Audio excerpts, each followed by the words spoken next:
नमस्कार, times of Bharat पर आपका बहुत बहुत स्वागत है। आपके साथ मैं हूं राकेश पांडे। शाम के 4:50 होने वाले हैं। वक्त हो गया है राष्ट्रवाद का। और आज राष्ट्रवाद में सवाल कि आखिरकार देश की सियासत में क्या नया चैप्टर शुरू होने वाला है। ममता बनर्जी के 20 सांसद टूट जाएंगे, क्या प्रधानमंत्री मोदी की ताकत बढ़ाएंगे? सवाल यह भी कि डीएमके राहुल गांधी पर आग बबूला। इंडिया ब्लॉक की बैठक से किनारा क्या होने वाला है? क्या प्रधानमंत्री मोदी की ताकत फिर 2/3 तक पहुंचने वाली है? और क्या प्रोजेक्ट डिलिमिटेशन अब पूरा होगा? मैं आपका परिचय आज के मेहमानों से करवाता हूं। विजय शर्मा जी, भारतीय जनता पार्टी के नेता और प्रवक्ता। शुभरास्ता पॉलिटिकल एनालिस्ट के तौर पर सुरेंद्र राजपूत जी जुड़ेंगे, कांग्रेस पार्टी के राष्ट्रीय प्रवक्ता। प्रियंका भारती जी, आरजेडी के नेता और प्रवक्ता। और निवांश शर्मा है, आम आदमी पार्टी के नेता और प्रवक्ता। आप सबका बहुत बहुत स्वागत है। शुरुआत विजय शर्मा आपसे। तो ये अवसर आप लोगों को मिला है आपदा में, जो विपक्ष में आप लोगों को दिखाई दे रहा। राकेश जी, ऐसा नहीं। हम विकास की बात करते हैं, देश हित की बात करते हैं। हमारे लिए कोई ऐसी नई बात नहीं है। आपने देखा होगा बंगाल की जनता ने हमारे को सर आंखों पे रखा है। हमें इस तरह के काम करने की जरूरत नहीं है। हमें तो लोगों की भलाई के लिए कार्य करना है, कल्याणकारी योजनाएं लागू करनी है, ताकि एक आम आदमी का जीवन स्तर किस तरह से उठ सके। अब ये इनकी करनी है, इनकी कथनी है, इनके जो पाप है वो सामने आ रहे हैं। आपने देखा होगा एक एक करके किस तरह से मेयर ने इस्तीफा दिया वहां बंगाल के अंदर, किस तरह से 100 से ज्यादा पार्षदों ने इस्तीफा दे दिया। वहां आप 60 के आसपास एमएलए, उनके अंदर कितना असंतोष है, क्योंकि उनके ऊपर थोपा जा रहा था। विपक्ष का नेता है, इनको बनाइए। अब भाई क्यों बनाए? जो विधायक चाहते हैं उनको बनाइए। वो आज भी कह रहे हैं, उनके जो विपक्ष के नेता बनाए गए हैं, कि हम ममता बनर्जी को आज भी नेता मानते हैं। तो इससे साफ नजर आता है कि जो वहां के विधायक है वो घुटन महसूस कर रहे हैं। मैंने विजय भाई, मैंने अकेले बंगाल को लेकर नहीं पूछा था, मैं तो डीएमके को भी लेकर पूछ रहा था कि अब आप लोगों को नंबर गेम अपना बढ़ता दिख रहा है, तो क्या डिलिमिटेशन या दूसरी बातें जिसकी चर्चा चल रही है, तैयारी है? मानसून सेशन में ला रहे हैं, विंटर तक कब तक? राकेश जी, कोई भी पार्टी हो, कोई भी दल हो, सारी अपनी तैयारी के साथ आते हैं। निश्चित तौर पे ये तैयारी करनी भी चाहिए, सारे दल को करनी चाहिए, लेकिन लोकतांत्रिक, कानूनी और संवैधानिक तरीके से करनी चाहिए। हम लोकतंत्र में विश्वास रखते हैं, संविधान में विश्वास रखते हैं, तो हम लोकतांत्रिक और संवैधानिक तरीके से करेंगे। और ये पार्टी की रणनीति है, ये कहीं प्लेटफॉर्म पे तो बताई नहीं जाती है। तो पार्टी बैठ के करेगी, विचार करेगी, जो भी कानूनी और संवैधानिक तरीके से ठीक होगा। ठीक है। सुरेंद्र राजपूत जी भी जुड़ गए हैं। सुरेंद्र राजपूत जी, कल राहुल गांधी ने दावा किया था कि 1 साल में नरेंद्र मोदी प्रधानमंत्री नहीं रहेंगे। सोमवार को आप लोगों के अलायंस की, इंडिया गठबंधन की एक मीटिंग भी होने वाली है। उससे पहले 2 बुरी खबरें हैं। एक तो डीएमके नहीं इस बैठक में, टीएमसी में टूट, करीब 20 सांसद बीजेपी के संपर्क में। नंबर गेम आप लोगों के खिलाफ जा रहा है।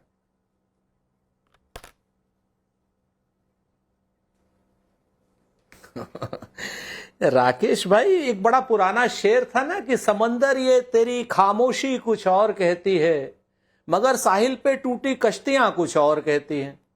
और मेरी आंखों ने देखे हैं शहर के कई मंजर, मगर अखबार की सुर्खियां कुछ और कहती हैं। सच बात यह है कि आपके अखबार की सुर्खियां क्या कह रही हैं इससे मतलब नहीं है। मसला नंबर गेम का तो राहुल जी ने कहा नहीं। आज की डेट में मुझे 3-4 चीजें आप बताइए। भूल जाइए अभी इस समय लोकतंत्र में जो लाठी तंत्र है या भीड़ तंत्र है, या संविधान में आप बहुमत तंत्र की वजह से आप देश के दबे कुचलों की आवाज दबाना चाह रहे हैं। नल, नील, कोल, भील, पिछड़े, दलित, आदिवासी, महिला, नौजवान, किसानों को उनका हक छीन करके किसी अडानी को, किसी अंबानी को देना चाह रहे हैं। आप इसके इतर आइए। आप बताइए ना, आज की डेट में यूएस ट्रेड डील जो आप कर रहे हैं, जिसमें 18% हमारे किसानों को टैरिफ देना पड़ेगा अगर यूएस में अपना प्रोडक्ट बेचते हैं, और उनका प्रोडक्ट अगर यहां आएगा तो 0% टैरिफ पे आएगा। हमारे व्यापारी को 18% टैरिफ देना पड़ेगा, उनका व्यापारी अगर यहां लाता है 0%। ये अपमानजनक ट्रेड डील हुई या नहीं हुई? और अगर ये अपमानजनक ट्रेड डील है तो जनता उखाड़ेगी नरेंद्र मोदी जी को। अगर क्या नाम अमेरिका के कहने से हम रूस से तेल खरीदना बंद करेंगे, और अगर अमेरिका के कहने से जो है वेनेजुएला के अंतरिम राष्ट्रपति जो हैं, क्योंकि वहां का राष्ट्रपति तो अमेरिका की कैद में है, वेनेजुएला का राष्ट्रपति, हिंदुस्तान नहीं उसको होस्ट कर रहा है, मार्को रूबियो बता रहे हैं कि आपके यहां पे फलाना राष्ट्रपति आ रहा है। तो आज की डेट में हमारी सारी सॉवरेनिटी को, सार्वभौमिकता को आपने, नरेंद्र मोदी जी की सरकार ने अगर बिल्कुल पूरी तरीके से अपमानित करके रख दिया है, तो जनता इस अपमान का बदला लेगी और जनता लोकतांत्रिक तरीके से उनको उखाड़ेगी। बात यहां पर है, बात यहां पर नहीं है बात। और दूसरी बात जो आपने डीएमके के बात पूछी और कहा कि डिलिमिटेशन, तो जरा एक बार डीएमके से पूछे, हमारे साथ नहीं है, मान लिया हमने, लेकिन क्या वो डिलिमिटेशन के हक में है? वॉकआउट कर हम गए तो तो उनके साथ हैं। राजपूत जी वॉकआउट उन्होंने कर ये गए बात तो पहले उठाई थी। दक्षिण अगर के राज्यों वॉकआउट में- कर गए तो सर क्यों वॉकआउट? नहीं, मैं तो पूछ रहा वो हूं। कहते हैं ना राकेश भाई, जब बुआ के मूंछ होगी तब उसको चाचा कहिएगा ना। सुनिए तो, बता तो रहे हैं हम आपसे, हम कहां गुस्सा कर रहे हैं। जब बुआ के मूंछ होगी तब चाचा कहिएगा। आप बात समझिए, जिस डीएमके ने दक्षिण भारत के सारे राज्यों के सारे दलों को एकत्रित किया है, जिसमें भाजपा भी शामिल है। हाँ, दक्षिण भारत के सारे राज्यों को डिलिमिटेशन के खिलाफ एकत्रित किसने किया? हाँ। एमके स्टालिन साहब ने, थिरू स्टालिन ने। हाँ। हमारे आज भी नेता हैं, वो कुछ कारणों से नाराज हैं हमसे, लेकिन मुद्दा तो ये दक्षिण भारत का है, पूरे देश का मुद्दा है, लोकतंत्र को बचाने का मुद्दा है। लोकतंत्र की लड़ाई में हम आपसी अपने मतभेद भूल करके लोकतंत्र को और देश को बचाने के लिए एक होंगे। ठीक है। एक बताइए ना, एक बात और सुरेंद्र जी, ये कहिए, हाँ। चाहे वो ममता बनर्जी के सांसद हो, हाँ। चाहे डीएमके जी। ठीक है जी। सुरेंद्र जी, एक बात और सर, उसका जवाब दे लीजिए। फिर विजय जी बार बार इशारा कर रहे हैं। मैं कह रहा हूं एक बात और, मुझे याद है लोकसभा में जब यह बिल पास नहीं हो पाया था तो संभवतः केसी वेणुगोपाल ही थे जिन्होंने कहा था कि नहीं 50% भी आपने लिखा थोड़े नहीं है, तो 50% अगर लिख देते तो बात अलग होती। तब अमित शाह ने कहा था कि कहिए तो अभी लिख के दे देते हैं, आप सहमति दें। तो ये 50% वाली कैपिंग, उस पर शायद डीएमके वॉकआउट कर जाए, फिर आप लोग क्या करेंगे?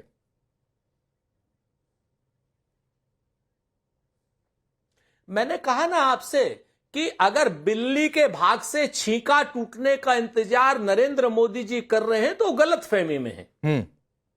एक चीज समझ लीजिए, हमारे आपस में मतभेद हैं।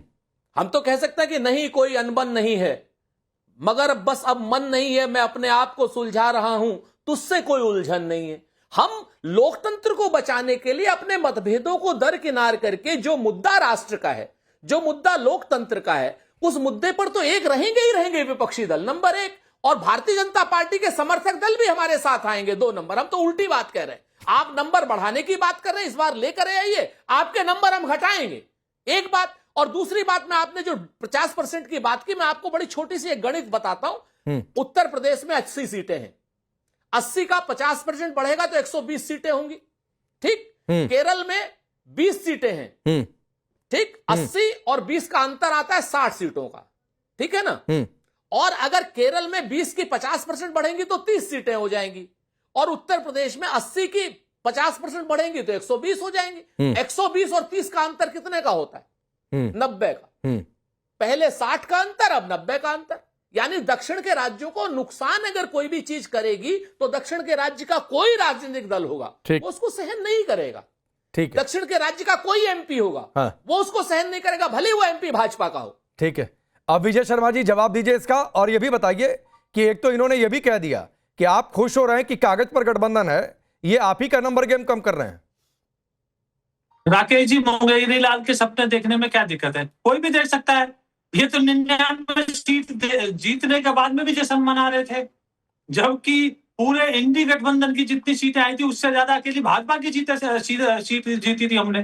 तो ऐसे मुंगेरी लाल के सपने देखने में कोई किसी तरह का दिक्कत नहीं है। अब इन्होंने 4-5 चीजें बोली। इन्होंने अमेरिका का दिया, आपको याद है हिलेरी क्लिंटन के साथ आपके एस.एम. कृष्णा बैठ के कैसे वहां प्रेस कॉन्फ्रेंस हुई थी, किस तरह से हिलेरी क्लिंटन वहां सरेआम सारे पत्रकारों के सामने डायरेक्शन दे रही थी कि ये ईरान के साथ तेल नहीं लेंगे।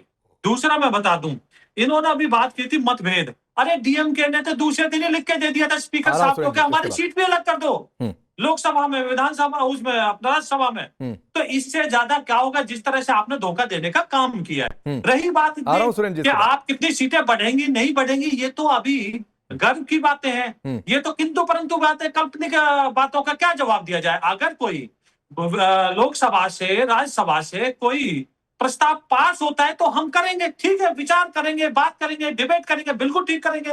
आज तो मसौदा है, अब मसौदा हो सकता है वो किसी आगे विचार के लिए भेज दिया जाए, हो सकता है पास हो जाए, हो सकता है आप भी हमारे साथ आ जाए, तो उसमें मैं नहीं जाता हूं। मैं तो ये कहता हूं कि राहुल गांधी पहले दिन से अस्थिरता फैलाना चाहते हैं देश में, ऐसी देश विरोधी बातें करते हैं, देश विरोधी लोगों के साथ खड़े नजर आते हैं। उनके आप बयान देखेंगे, देश के बाहर देखेंगे, देश के अंदर देखेंगे, उनके अंदर जो परिपक्वता होती है ठीक। जिस तरह से उनके पास जिम्मेवारी है ठीक। कि वो एलओपी है, उन्होंने कभी नहीं दिखाया। मुझे बताइए, 1 साल के बाद वो इस तरह की बातें कर रहे हैं। भाई कहाँ, आप किस सपने में रहते हो? ठीक है, आपकी ठीक खुद है की विजय जी, पार्टी एक आना रिप्लाई बाकी ले है। लेता हूं, फिर मैं प्रियंका जी और शुभ्रास्ता के पास दूसरे मेहमानों के पास जाऊंगा। एक चीज और इसमें ऐड करते हुए सुरेंद्र जी, कि एक आंकड़ा और आज आया है आरबीआई का कि 7.7 ग्रोथ रेट है।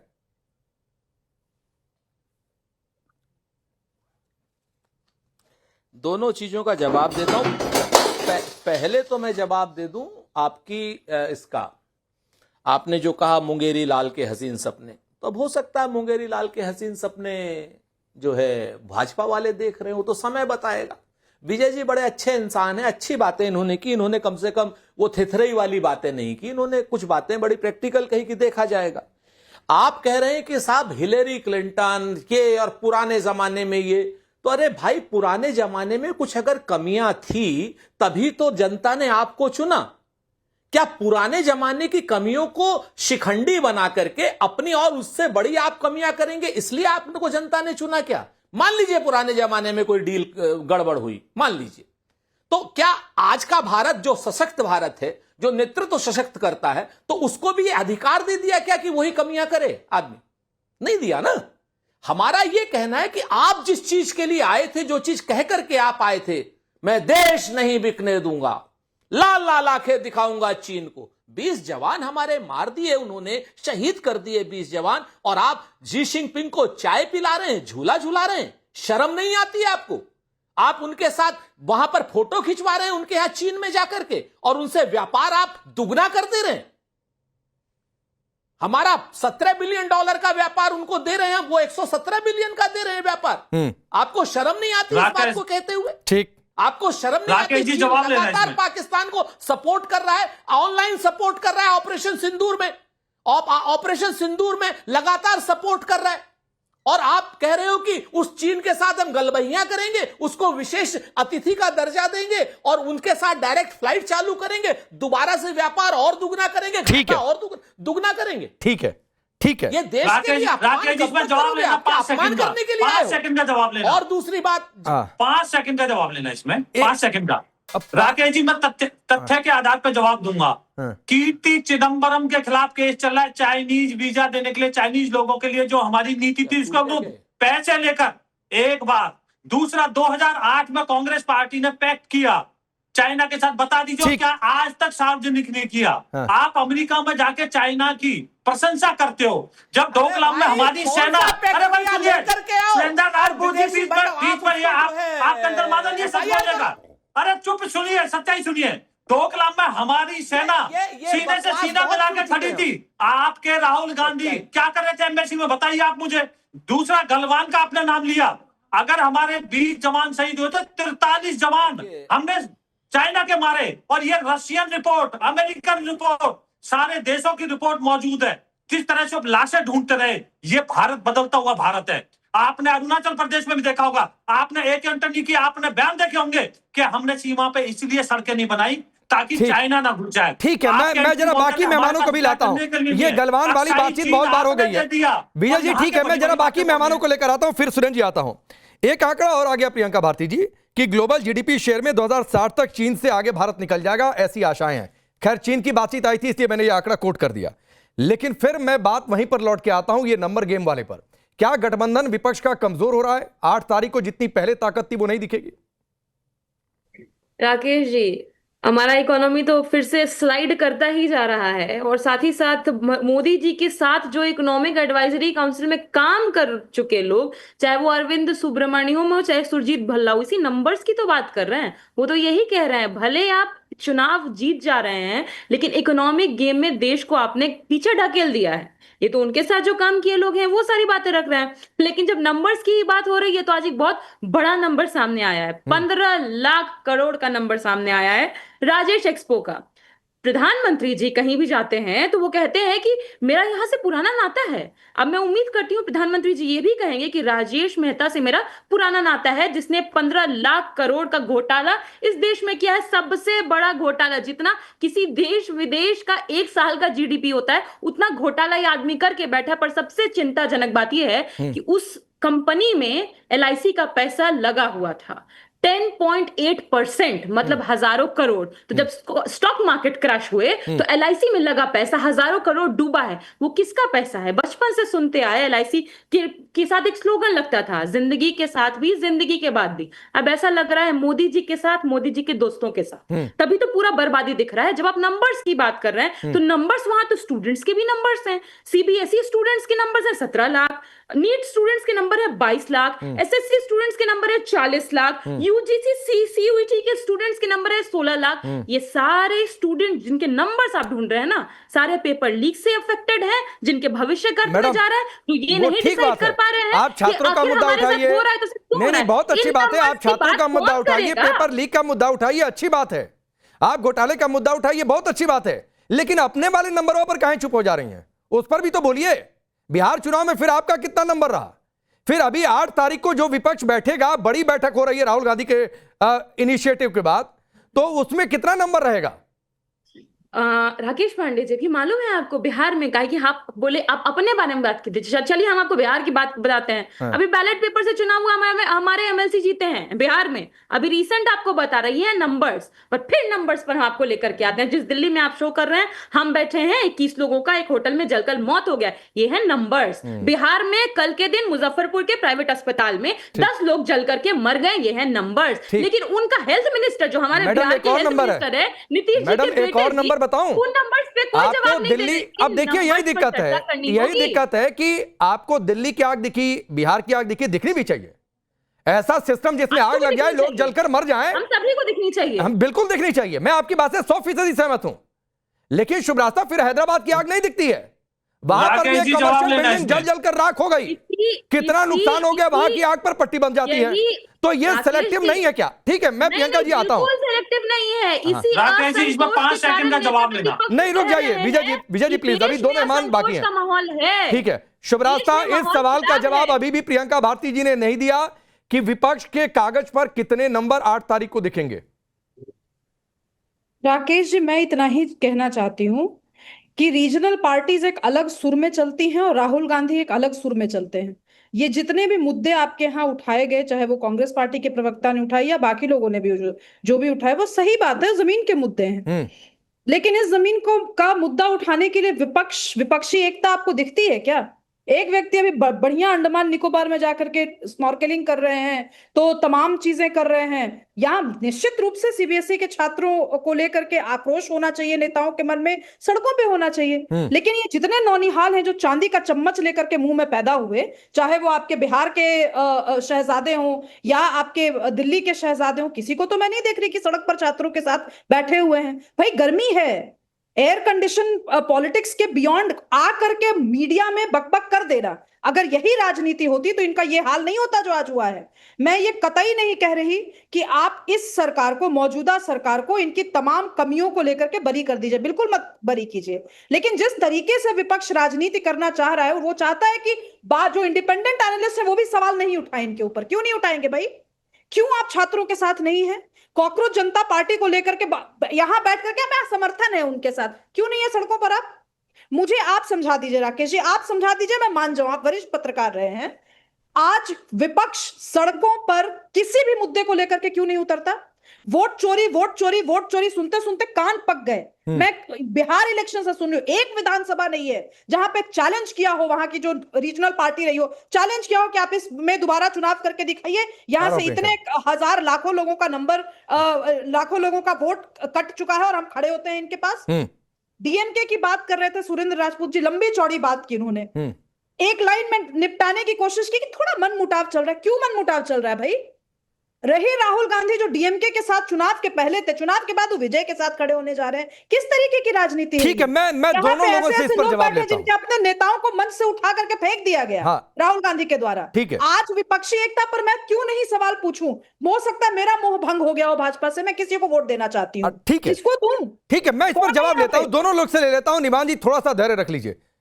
अब प्रियंका भारती जी, क्या जवाब है इनकी बात का? और दूसरी बात है कि मैंने तो मनोज झा का बयान सुना और पता नहीं समर्थन में था कि विरोध में था कि वो गलती से गफलत में डाल के पेपर ले लिया प्रेस कॉन्फ्रेंस कराने का।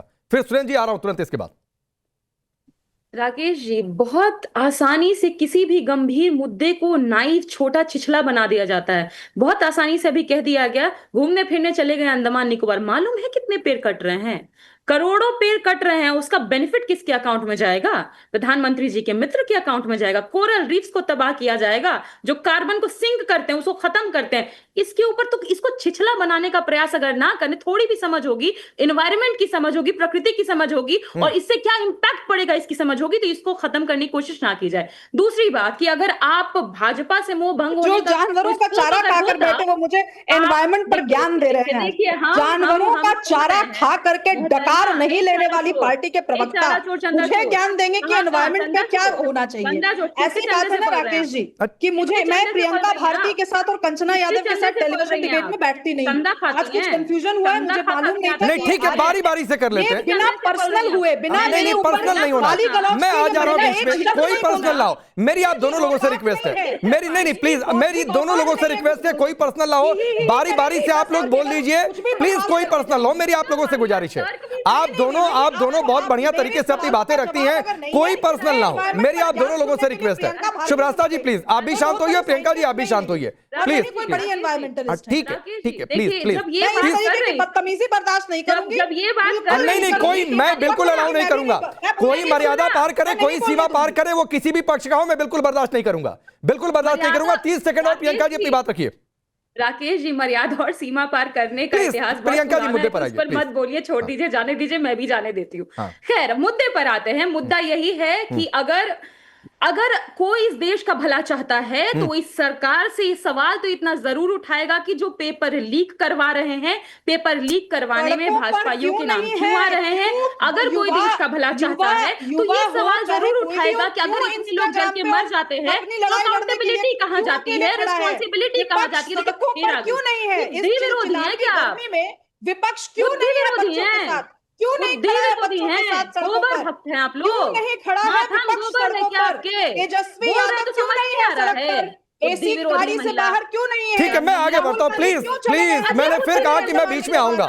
अगर मर्यादाएं पार होंगी तो मैं बीच में आऊंगा। मैं सुरेंद्र राजपूत जी आपके पास आ रहा हूं, फिर निमान भाई 30 सेकंड और दे दीजिए, मैं आता हूं। मुझे मालूम है थोड़ा सा देर हो रही है, माफी के साथ। सुरेंद्र राजपूत जी स्कूबा डाइविंग कर रहे हैं राहुल गांधी, यहां पर सड़क पर उतरने की बजाय शुभ्रास्ता ने यह कहा मुद्दों पर।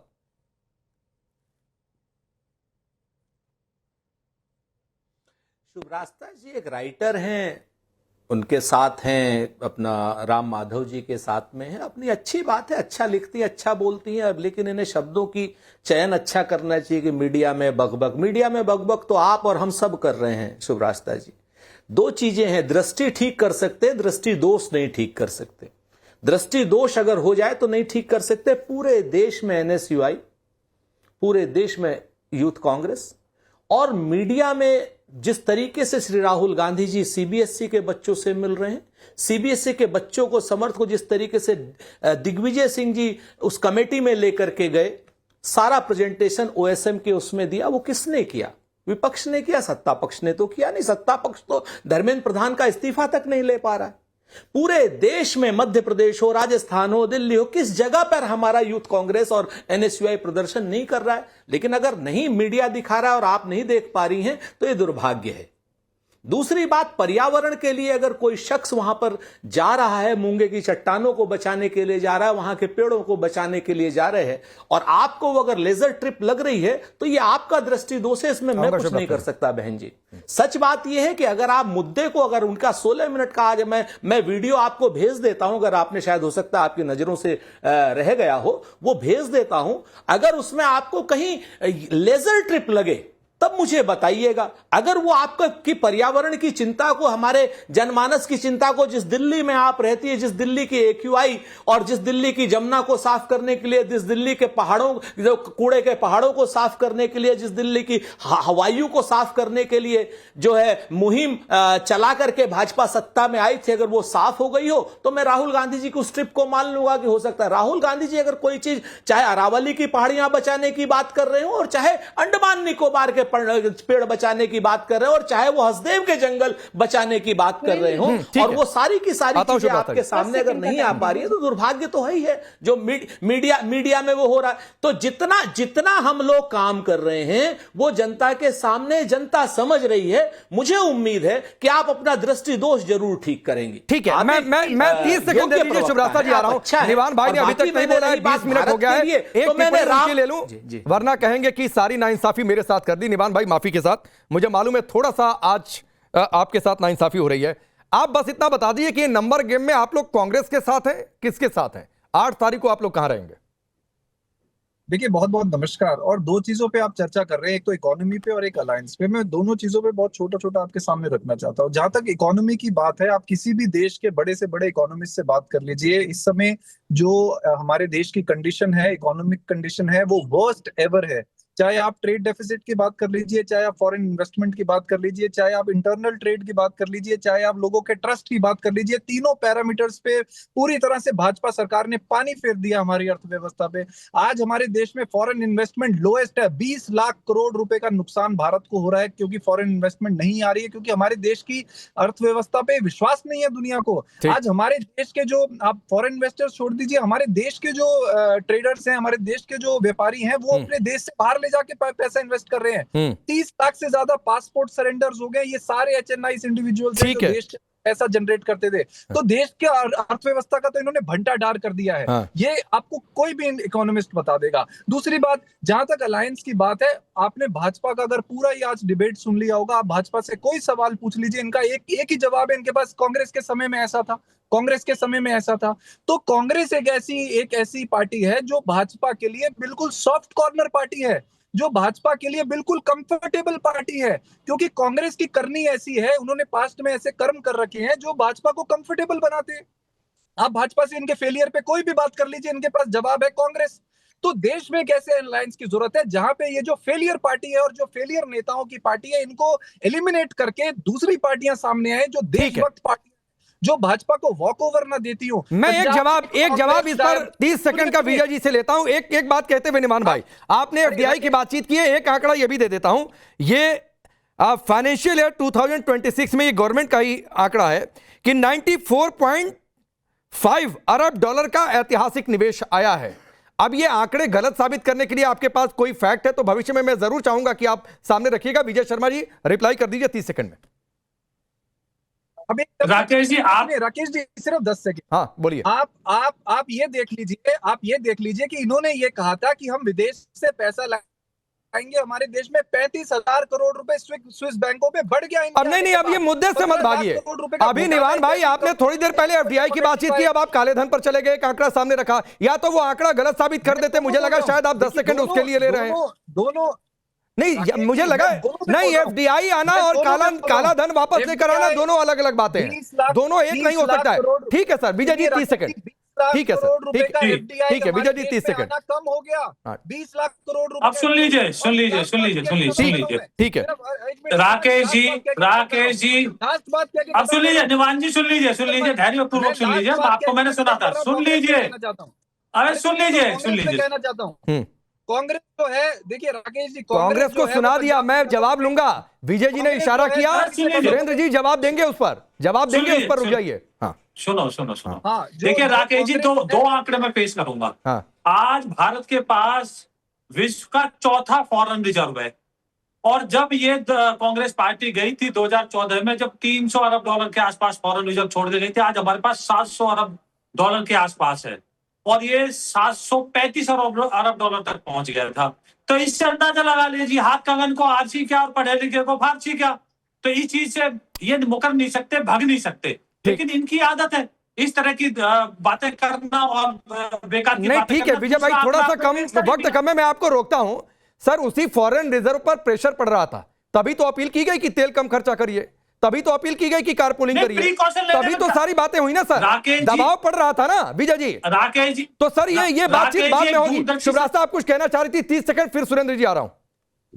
जी, मैं सुरेंद्र राजपूत जी की बात का जवाब देना चाहती हूँ। देखिए, सुरेंद्र जी के साथ बहुत तीखी बहसें होती हैं, लेकिन मर्यादा हम लोग कभी क्रॉस नहीं करते, क्योंकि उनकी बातें तार्किक होती हैं, उनकी बातों का जवाब देने का मन करता है। लेकिन कुछ प्रवक्ता आते हैं जिनका सिर्फ एक ही जीवन में एक ही काम है, या तो कास्ट कार्ड खेलो या सामने वाले को सीधे गाली गलौज से बात करो। उनके साथ राकेश जी नॉर्मल बहसें नहीं हो सकती। ये बात ठीक है कि राहुल गांधी जी वहां पर्यावरण की बात उठाने गए, बिल्कुल ठीक बात है। मैंने सवाल कुछ और पूछा था। मैंने ये पूछा था कि नीट और सीबीएसई के छात्र जो सड़कों पर उतरकर प्रोटेस्ट कर रहे हैं, उनके साथ कोई शहजादा क्यों नहीं चिलचिलाती गर्मी में खड़ा है? ये ऑप्टिक्स की बात होती है। एनएसयूआई के कार्यकर्ता गए होंगे वहां पर, तो वैसे तो एबीवीपी के कार्यकर्ता भी गए हैं, तो इसका मतलब मैं क्या मान लूं? ये कोई तर्क नहीं हुआ। ठीक है, जवाब ले लेता हूं। समय थोड़ा आज कम है, जल्दी से इसका 30 सेकंड में सुरेंद्र जी जवाब दे लीजिए। आखिरी आप ही का जवाब बोलिए।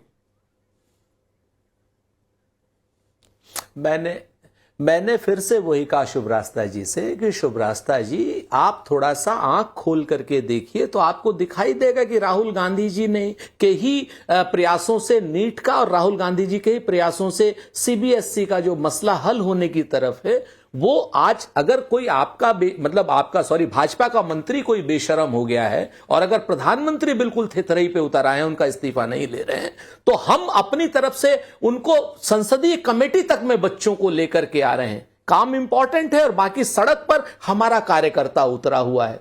दूसरी बात जो आपने कही कि क्या नाम पर्यावरण के लिए, बिल्कुल राहुल गांधी जी पर्यावरण के लिए ही गए थे।